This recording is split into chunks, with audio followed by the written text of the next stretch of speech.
जी बिल्कुल मेरे नाल मौजूद ने एसी सिटी राय बाबर साहब इन्हां को जानने चूंकि बसंत का त्यौहार मनाने का इजाजत हो गई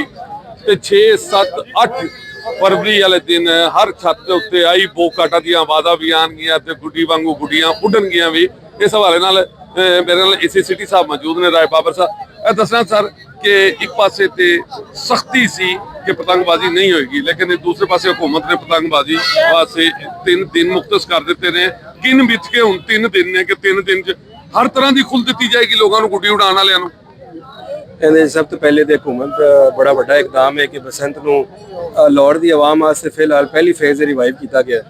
ਅਗਰ ਅੱਛਾ ਰਿਸਪੌਂਸ ਆਉਂਦਾ ਹੈ ਆਵਾਮ ਤਰਫ ਤੇ ਆਵਾਮ ਜ਼ਿੰਮੇਵਾਰੀ ਦਾ ਅਹਿਸਾਸ ਕਰਦੇ ਹੋਏ ਜੋ ਗਵਰਨਮੈਂਟ ਦੀ ਪਾਲਿਸੀ ਹੈ ਉਹਨੂੰ ਫੋਲੋ ਕਰਦੀ ਹੈ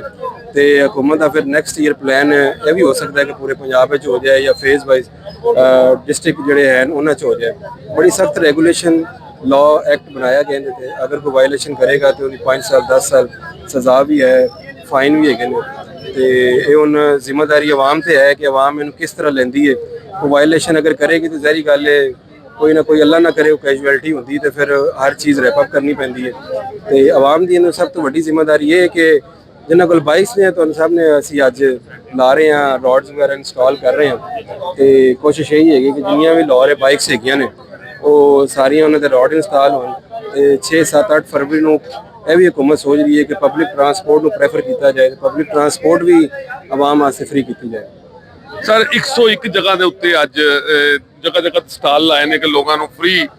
ਸੇਫਟੀ ਰਾਡ ਲਾ ਕੇ ਦਿੱਤੇ ਜਾ ਰਹੇ ਨੇ ਤਾਂ ਕਿ ਲੋਕਾਂ ਦੀਆਂ ਗਰਦਨਾਂ ਨਾ ਉੱਡਣ। ਲੇਕਿਨ ਜ਼ਾਹਿਰ ਹੈ ਜਦੋਂ ਬਸੰਤ ਹੋਏਗੀ ਤੇ ਕੁਝ ਲੋਕ ਧਾਤੀ ਡੋਰ ਗਰਦਨ ਵੱਢਣ ਵਾਲੀ ਡੋਰ ਵੀ ਇਸਤੇਮਾਲ ਕਰਨਗੇ ਉਹਨਾਂ ਲਈ ਕੀ ਸਜ਼ਾਵਾਂ ਨੇ ਸਰ? 10 साल सजा है जी उन्हें बड़ा कानून बड़ा वाज़ेह है कि अगर कोई डोर गलत बनाएगा अपने SOPs के मुताबिक नहीं बनाएगा तो उनकी मैक्सिमम 10 साल सजा है। सर थोड़ा जिहा दस देना कि किस किस्म की डोर ते केड़ा तावा दो तावे केड़े गुड्डे उड्डणगे? ਇਹ ਸਾਡਾ ਜਿਹੜਾ ਐਕਟ ਹੈਗਾ ਨਾ ਉਹਦੇ ਸ਼ਡਿਊਲ 1 ਵਿੱਚ ਪਤੰਗ ਦਾ ਵੀ ਸਾਈਜ਼ ਡਿਫਾਈਨ ਹੈ ਉਹਦਾ ਗੁੱਡੇ ਦਾ ਵੀ ਡਿਫਾਈਨ ਹੈ ਕਿ ਡੋਰ ਕਾਟਨ ਦੀ ਹੋਣੀ ਚਾਹੀਏ 350 ਮਸ਼ ਹੁੰਦੇ ਤੇ ਜਿਹੜਾ ਬਾਰਡਰ ਹੈ ਉਹ ਹੋਏਗਾ ਤੇ 28 ਹੁੰਦਾ ਤਾਂ 28 ਤਾਰਾਂ ਹੋਣੀਆਂ ਹਰ ਚੀਜ਼ ਕਾਊਂਟ ਡਿਫਾਈਨ ਹੈਗਾ ਜੀ ਉਹਨਾਂ ਜਿਹੜਾ ਇਹਦੀ ਖਿਲਾਫਵਰਜੀ ਕਰੇਗਾ ਉਹ ਫੜਿਆ ਜਾਏਗਾ। ਜੀ ਬਿਲਕੁਲ ਏਸੀ ਸਾਹਿਬ ਨੇ ਦੱਸ ਦਿੱਤਾ ਕਿ ਜਿਹੜਾ ਖਿਲਾਫਵਰਜੀ ਕਰੇਗਾ ਫੜਿਆ ਜਾਏਗਾ ਕਿਉਂਕਿ ਬੜਾ ਪਿਆਰਾ ਤਿਉਹਾਰ ਹੈ। ਲੋਕਾਂ ਨੂੰ ਆਖਿਆ ਜਾ ਰਿਹਾ ਕਿ ਖੁਸ਼ੀ ਨਾਲ ਆਪਣਾ ਦਿਨ ਬਸੰਤ ਦਾ ਦਿਨ ਮਨਾਓ ਤੇ ਇਹ ਖੈਰੋ ਖੈਰ ਰਹੀ ਤੇ ਦਿਨ ਸਾਫ਼ ਸੁਥਰਾ ਤਰੀਕੇ ਨਾਲ ਤੁਸੀਂ ਮਨਾਓਗੇ ਤੇ ਇਸ ਦਿਨ ਨੂੰ ਵਧਾਇਆ ਜਾਏਗਾ। ਹੋਰ ਵੀ